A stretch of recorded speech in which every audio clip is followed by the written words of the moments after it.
देश भर में पिछले 1 डेढ़ साल में कहने को तो कोई भी भर्ती नहीं आई है, लेकिन अगर हम गौर से देखें छोटे-छोटे स्कूल्स, विद्यालयों में और सेंट्रल लेवल तक, तो बहुत सारी भर्तियां देखने को मिली है। ठीक ऐसी ही एक बहुत शानदार भर्ती लेकर आई हूं मैं। हेलो दोस्तों, आप सभी का स्वागत है आपके अपने परिवार टीचर्स अड्डा 24/7 पर। मैं हूं आपकी अपनी निधि अरोरा और जैसे कि हम ऊपर देख पा रहे हैं, हिमाचल प्रदेश राज्य चयन आयोग हमीरपुर से 937 पदों पर TGT in elementary education as trainee की पोस्ट पर पद निकाले गए हैं, आवेदन लिए जा रहे हैं। आवेदन प्रक्रिया आज यानी कि 30 मई से शुरू हो चुकी है और जुलाई तक का टाइम दिया जा रहा है। तो पूरा जून है आपके पास और जुलाई 3 तक लास्ट डेट रहेगी, वो भी रात 12 बजे तक। अब इस प्रोसेस को समझने के लिए ये पूरी वीडियो को आपको अंत तक देखना पड़ेगा, जिसमें मैं आपको सब कुछ समझा दूंगी क्या है ये भर्ती और क्यों आपको अप्लाई करना चाहिए। बहुत सारी रिलैक्सेशंस मिल रही है, सैलरी भी अच्छी है और भी बहुत कुछ है। आइए देखते हैं। सबसे पहले तो ये जो आवेदन लिए जा रहे हैं, जैसे कि मैंने बताया, 30 मई से शुरू हो रहे हैं यानी कि आज से, और 3 जुलाई तक चलेंगे, वो भी रात 12 बजे तक। अगर कोई भी क्वेरी है या आपको अभी फटाफट से शुरू करनी है ऑनलाइन प्रोसेस, तो आप इस वेबसाइट पर जाकर विजिट कर सकते हैं। HPRCA, ठीक है, हिमाचल प्रदेश राज्य चयन आयोग .hp.gov.in। आप यहाँ पे जाइए, ये जो लिंक है यहाँ से ही आपको अप्लाई करना पड़ेगा। कोई भी ऑफलाइन मोड में आपकी फॉर्म फिलिंग एक्सेप्टेबल नहीं होगी। अच्छा, जो आपका ऑनलाइन एप्लीकेशन फॉर्म है उसकी डाउनलोडेड कॉपी भी आप रखोगे, क्योंकि डॉक्यूमेंट वेरिफिकेशन के टाइम पे वो काम आएगा। तो आप प्लीज संभाल के रखना जितने भी एलिजिबल कैंडिडेट्स हैं। जनरल इंस्ट्रक्शन में आपको बता देती हूँ, मिनिमम और मैक्सिमम एज लिमिट क्या है, 8 से 45 साल है, और वो भी आप 1 जनवरी 2025 के अकॉर्डिंग होने चाहिए हो। जितनी भी एलिजिबिलिटी है, आपकी एजुकेशनल क्वालिफिकेशन है, वो फॉर्म फिलिंग की लास्ट डेट तक ही काउंट होगी। तो उसकी यही कट ऑफ रहती है हर एग्जाम में, इसमें भी यही कुछ केस है, यानी कि आपकी जो एलिजिबिलिटी की फाइनल कट ऑफ है उसकी लास्ट डेट होगी 3 जुलाई, ठीक है, 2025। अब यहाँ पर देखिए, डोमिसाइल आपके पास हिमाचल प्रदेश का होना चाहिए। जितने भी रिजर्व कैटेगरी के स्टूडेंट्स हैं, अगर आपको वो रिजर्वेशन चाहिए तो SC ST OBC और पर्सन विद डिसेबिलिटीज, आप सबके पास डोमिसाइल होना चाहिए हिमाचल प्रदेश का। आगे बढ़ते हैं। यहाँ पर एक पूरा ऑनलाइन प्रोसीजर दिया हुआ है, जो आगे फिर से मेंशन किया होगा, तो मैं इस पार्ट को स्किप करके सीधा आगे ले चलती हूँ और आपको आपके एलिजिबिलिटी आवेदन के लिए जो योग्यता है उसके बारे में दिखा देती हूँ। सबसे पहले तो यहाँ देखेंगे आप लोग। अच्छा, यहाँ पे एक और पॉइंटर है जो मुझे नोटवर्दी लगा था डिस्कस करने लायक, कि अगर ये जो 11 जून 2019 के इंस्ट्रक्शन के अकॉर्डिंग अगर कोई EWS स्टूडेंट सिलेक्शन के लिए अवेलेबल नहीं है, तो वो सीट किसी नॉन EWS कैंडिडेट को अनरिजर्व कैटेगरी से दे दी जाएगी। तो ये आप याद रखिएगा। बाकी सब कुछ मोरलेस सेम ही है, ये आपको आगे फिर देखने मिलेगा। चलिए, मैं आपको सबसे पहले तो सैलरी बता देती हूँ। यहाँ पर ये आर्ट्स, मेडिकल और नॉन मेडिकल तीनों पोस्ट के लिए निकली है, ठीक है। तीनों की सैलरी आपको स्टार्टिंग सैलरी 22,860 मिलेगी पर मंथ, और ये इन हैंड सैलरी। उसके बाद आपके मिलाकर के ग्रोस सैलरी है, उसके बाद और भी ज्यादा सुविधाएं आपको मिलेगी, वो मिलाकर एक अच्छी खासी सैलरी बन जाएगी आपकी। तो कैंडिडेट को ये भी बोला गया है कि ये जो रिक्रूटमेंट और एंगेजमेंट है ना, ये एडवर्टीजमेंट के अकॉर्डिंग है, और इसमें सारी personal of department of personal की गाइडेंस फॉलो हो रही है, ठीक है। अच्छा, पोस्ट कोड भी दिया गया है। और अगर मैं आपको बताऊं, आर्ट्स फील्ड से अगर कोई स्टूडेंट है एज ट्रेनी अप्लाई करना चाहता है, तो उनको 425 पद मिल रहे हैं, जिसमें जैसे जनरल कैटेगरी के 151 पोस्ट है, EWS की 53 है, जनरल WFF की 5 है, OBC अनरिजर्व जो है उनकी 67 है, OBC BPL की 16 है, OBC WFF की 5 है, SC अनरिजर्व की 81 है, SC BPL की 17 है, SCL WFF की 8 है, ST अनरिजर्व की 17 है, ST BPL की 5 है। ऐसे करके 425 पद बनते हैं। ऐसे ही जिनका TGT एलिमेंट्री एजुकेशन में नॉन मेडिकल फील्ड से है एज ट्रेनी, तो उनकी जो टोटल पोस्ट है वो 343 बनते हैं, और जो मेडिकल फील्ड से हैं उनके टोटल नंबर ऑफ पोस्ट है 169। तो देखो, जैसे मेडिकल फील्ड में 169 सबसे कम पोस्ट है, सबसे ज़्यादा चांसेस ऑफ गेटिंग सिलेक्टेड यही बनेंगे, तो अप्लाई कर ही देना। ये मेरी तरफ से सुझाव रहेगा, साथ में एग्जाम की भी प्रैक्टिस होती रहेगी। यहाँ ये जो सैलरी दी हुई है ना, इसमें लिखा हुआ है विच शैल बी 60%, 60% होगा आपके फर्स्ट सेल ऑफ एप्लीकेबल पे matrix of the corresponding cadre. इस कैडर में जो पे लेवल बनता है ना, तो उसका ये 60% है, तो ये आपको काफ़ी अच्छी सैलरी मिल रही है। आइए इसके एजुकेशनल क्वालिफिकेशन की तरफ चलते हैं। टीजीटी अगर आप आर्ट्स से हो तो फिर एज ट्रेनी लेवल आपके लिए क्या एजुकेशनल क्वालिफिकेशन की ज़रूरत है? आपका ग्रेजुएशन बीए या बीकॉम में हो या फिर पोस्ट ग्रेजुएशन हो, मास्टर हो, किसी भी डिसिप्लिन में, पर अगर मास्टर्स है तो भी आप बीए या बीकॉम से पास होने चाहिए हो, ग्रेजुएशन डिग्री इसमें आपकी होनी चाहिए है, रिकॉग्नाइज्ड यूनिवर्सिटी हो, 50% आपके नंबर कम से कम हो अपनी डिग्री में, ठीक है, और साथ ही साथ में प्लस आपका बैचलर ऑफ एजुकेशन में यानी कि बीएड कोर्स हो 1 साल का, या फिर 2 साल का बीएड हो तो 1 साल का भी बीएड मान्य होगा, 2 साल का भी बीएड मान्य होगा, और साथ में अगर आपका बीएड एनसीटी से रिकॉग्नाइज्ड है तो अच्छा है, ठीक है, बढ़िया है। आगे और बोला गया है पोस्ट ग्रेजुएशन, अगर आपकी मास्टर्स डिग्री है प्रोवाइडेड कि ग्रेजुएशन बीए या फिर बीकॉम में है, मिनिमम 55% मार्क्स हैं, साथ में 3 साल का इंटीग्रेटेड आपका बीएड एमएड कोर्स है तो आप एलिजिबल हो। या फिर अगर ये भी नहीं है तो आपके पास 10+2 12th की डिग्री है, साथ में मतलब 50% मार्क्स है 12th में, और 4 साल का बीएलएड कोर्स है, मतलब बीएड 1 ईयर वाले भी एलिजिबल है, बीएड 2 ईयर वाले भी एलिजिबल है, बीएड एमएड जो इको इंटीग्रेटेड डिग्री है वो भी एलिजिबल है, और बीएलएड वाले डिप्लोमा वाले भी एलिजिबल है।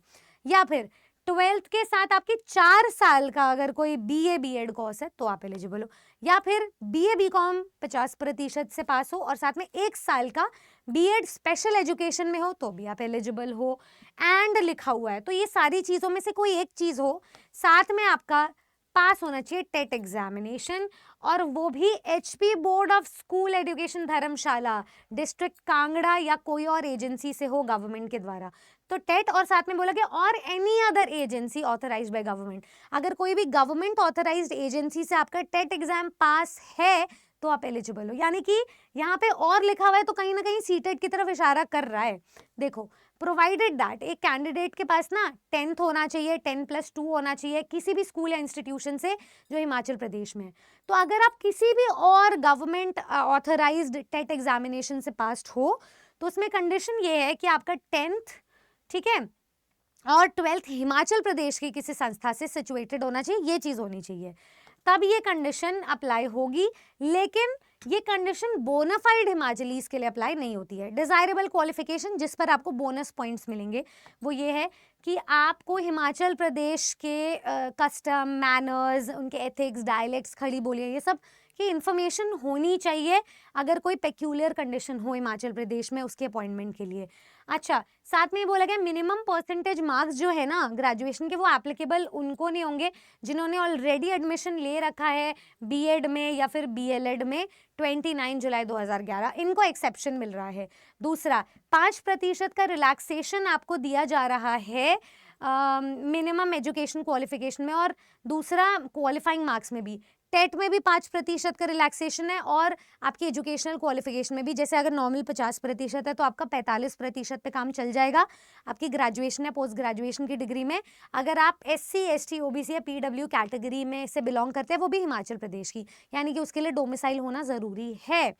उसके बाद अगर कोई भी कैंडिडेट ने एडमिशन लिया है बीएड कोर्स में, वो भी MA MSc के बेसिस पर 50% मार्क्स के साथ, वो कंसिडर होगा टीजीटी की पोस्ट के लिए सिर्फ, ठीक है। तो ये चीज, ये सारी डिजायरेबल क्वालिफिकेशन, मैंडेटरी नहीं है। नोट नंबर 4, एक और चीज आप समझ लीजिए यहाँ पर, ठीक है। एक और चीज ये है कि मिनिमम क्वालिफिकेशन एनसीटी के द्वारा प्रिस्क्राइब की गई है, तो उसका भी आपको ध्यान रखना है क्योंकि ये सारे रूल्स हिमाचल प्रदेश के फॉलो करने चाहिए, वो भी एलिमेंट्री एजुकेशन के डिपार्टमेंट से, ठीक है।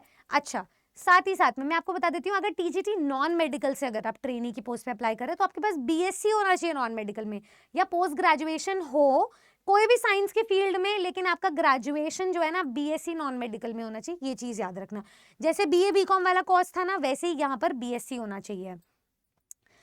या फिर अगर आपके पास पोस्ट ग्रेजुएशन है उसके साथ 1 साल का बीएड भी काम कर जाएगा, या 2 साल का बीएड है तो भी चल जाएगा, या बीएड एनसीटी से रिकॉग्नाइज्ड है तो भी चल जाएगा। या फिर अगर आपके पास एमएससी है, ठीक है, साथ में ग्रेजुएशन तो आपने किया ही हुआ है बीएससी नॉन मेडिकल में, आपके 55% मार्क्स होने चाहिए उसमें, साथ में आपका 3 साल का इंटीग्रेटेड बीएड एमएड हो, या फिर आपके पास आप 12th पास होने चाहिए और नॉन मेडिकल में साइंस या नॉन मेडिकल फील्ड से होने चाहिए 50% और 4 साल का बीएलएड कोर्स हो, या फिर अगर ये भी नहीं है तो 12th पास नॉन मेडिकल फील्ड में 50% हो, साथ में 4 साल की बीएससी नॉन मेडिकल हो या फिर बीएससी बीएड हो, ठीक है, तो इसका ये कोर्स हो, या फिर बीएससी नॉन मेडिकल 50% के साथ 1 साल का बीएड इन स्पेशल एजुकेशन हो, और फिर टेट एग्जाम आपका पास होना चाहिए, और वो भी या तो हिमाचल प्रदेश की स्कूल एजुकेशन से, बोर्ड स्कूल एजुकेशन, या कोई भी ऐसी एजेंसी जो गवर्नमेंट के द्वारा ऑथराइज्ड है, प्रोवाइडेड वही सारी चीज़ें जो उसमें फॉलो हो रही थी। डिजायरेबल क्वालिफिकेशन भी बिल्कुल वही है। बात कर लेते हैं टीजीटी। अगर आप मेडिकल फील्ड से हैं तो आपके पास ग्रेजुएशन पोस्ट ग्रेजुएशन में क्या होना चाहिए, तो आपको इस फील्ड में फिर अप्लाई करना है। आपके पास जो आपकी बीएससी वो मेडिकल फील्ड से हो, बस बाकी सब कुछ वही एज इट इज, लेकिन बस आपकी बीएससी मेडिकल फील्ड से होनी चाहिए, या मास्टर्स मेडिकल फील्ड से और साथ में बीएससी भी मेडिकल फील्ड से हो, तो इस चीज़ का आपको ध्यान रखना है। बाकी सारी क्वालिफिकेशंस एकदम सेम है।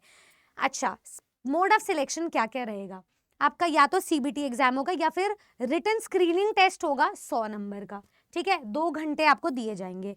इसमें 200 क्वेश्चंस मिलेंगे, हर एक क्वेश्चन आधे आधे नंबर का होगा, और इसमें सब्जेक्ट के क्वेश्चंस होंगे आपके, जैसे यहाँ पे कंसर्न सब्जेक्ट बोला गया तो 140 क्वेश्चंस है। और उसके बाद आपका दूसरा पार्ट होगा जिसमें पेपर 1 होता है, जैसे DSSB का maths, reasoning, English, Hindi, GK, ये सारी चीज़ें आपको दी जाएंगी। करंट अफेयर्स हिमाचल प्रदेश के एक्सटेंसिवली पूछे जाएंगे, एवरीडे साइंस, ये सारी चीज़ें होंगी 60 नंबर की। तो आप डाउनलोड कर सकते हो इस सेक्शन को, अगेन hprca.hp.gov.in को विजिट करके। फिर उसके बाद इंपॉर्टेंट इंस्ट्रक्शंस में यही सब बोला गया है कि आपके पास सारे डॉक्यूमेंट्स होने चाहिए, 10th के, 12th के, ग्रेजुएशन के, जो भी आपकी डिग्री है एजुकेशन में वो वाले, और पोस्ट ग्रेजुएशन के। तो ये सारे डॉक्यूमेंट जब आपके पास होंगे तो जेपीजी, जेपीईजी या पीएनजी फॉर्मेट में ही आप अपलोड कर सकते हो। बाकी मैं फॉर्म फिलिंग की वीडियो लेकर आऊंगी, उसमें सब कुछ एक साथ विस्तृत करके बताऊंगी। उसके बाद आपकी एज रिलैक्सेशन कैटेगरी ये सब देख लेना, उसके लिए भी सर्टिफिकेशन होना चाहिए आपके पास।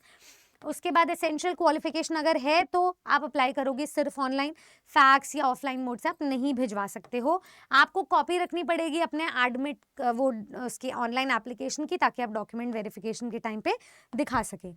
बाकी आपके पास कोई भी फॉल्स कैंडिडेचर होना नहीं चाहिए। मैं आपको दिखा देती हूँ exam fees. General category EWS ex serviceman अगर आप हैं हिमाचल प्रदेश के तो 400 रुपये है, और जो भी डिसेबल्ड कैटेगरी है वो सब भी काउंट हो रहे हैं यहाँ पे। अगर आप जनरल BPL हो हिमाचल प्रदेश के, या SC हो हिमाचल प्रदेश के, HT हो हिमाचल प्रदेश के, या OBC हो जिसमें SC ST OBC ex serviceman सब कुछ आते हैं, तो ये सारे इनके लिए 325 है एग्जामिनेशन फी। वो अपने आप आपको दिखा देगा जैसे आप डॉक्यूमेंट प्रोवाइड करेंगे। मोड ऑफ पेमेंट आपका ऑनलाइन ही रहेगा, वेबसाइट मैंने आपको दे दी है। रिजेक्शन का केस तभी रहेगा जब आप फॉल्स डॉक्यूमेंट्स अपलोड करेंगे, उसके लिए आप ही जिम्मेदार हैं। जब आपके पास आंसर की वगैरह आ जाएगी एग्जाम के बाद तो 7 दिन का टाइम मिलेगा ऑब्जेक्शन के लिए, दैट्स इट, ठीक है। बाकी सारा कम्युनिकेशन अपनी एक्टिव ईमेल आईडी पर रखना, एक्टिव फोन कॉल पे रखना, और यही था आपका सब कुछ। बाकी मैं ऑनलाइन फॉर्म फिलिंग के साथ बताती रहूंगी। तो ये बहुत बढ़िया अपॉर्चुनिटी आपको मिल रही है। अगर आप भी इस अपॉर्चुनिटी को ऑप्टिमली यूटिलाइज करना चाहते हैं, अगर आप इसकी तैयारी करना चाहते हैं, तो नीचे दिए गए गूगल फॉर्म को फिल करना ना भूलें और अपनी तैयारी आज से और अभी से शुरू करें। जो भी स्टूडेंट्स बिल्कुल फ्री मटेरियल चाहते हैं ना, स्टडी मटेरियल, मेरे पास एक बहुत ही सॉलिड चीज़ है उनके लिए। देखिए, जाइए नीचे दिए गए नंबर पे कॉल करें, हमारी टीम आप तक फ्री स्टडी मटेरियल पहुंचाएगी। गूगल फॉर्म ज़रूर फिल कर देना ताकि आपको आप ही के ईमेल आईडी पर पूरा स्टडी मटेरियल दे दिया जाए। एक बहुत ही फायरी अपॉर्चुनिटी है, एक बहुत ही इन्फ्लुएंसिंग अपॉर्चुनिटी है, जिससे कि एक आगाज़ हो जाएगा सेकेंड हाफ की भर्तियों का, और आपकी सारी तैयारी शुरू हो जानी चाहिए। कैसी लगी आपको ये वीडियो? कोई और क्वेरी है तो अपनी राय मुझे कमेंट सेक्शन में ज़रूर बताएं, क्योंकि 937 पद है, कोई कम नहीं है। आप इस पे अप्लाई करना चाहें अप्लाई कीजिए, इसकी मदद से आने वाले एग्जाम्स की तैयारी कीजिए, लेकिन तैयारी ज़रूर कीजिए। अपनी पढ़ाई और सिलेक्शन ओरिएंटेड कंटेंट को साझा करने के लिए जुड़े रहें इसी परिवार टीचर्स अड्डा 24/7 पर। सब्सक्राइब कर लीजिएगा चैनल को, और हाँ, लाइक और शेयर इस वीडियो को ज़रूर करना ताकि ज़्यादा से ज़्यादा स्टूडेंट्स इस फॉर्म फिलिंग प्रोसेस को समझ सकें। Good luck.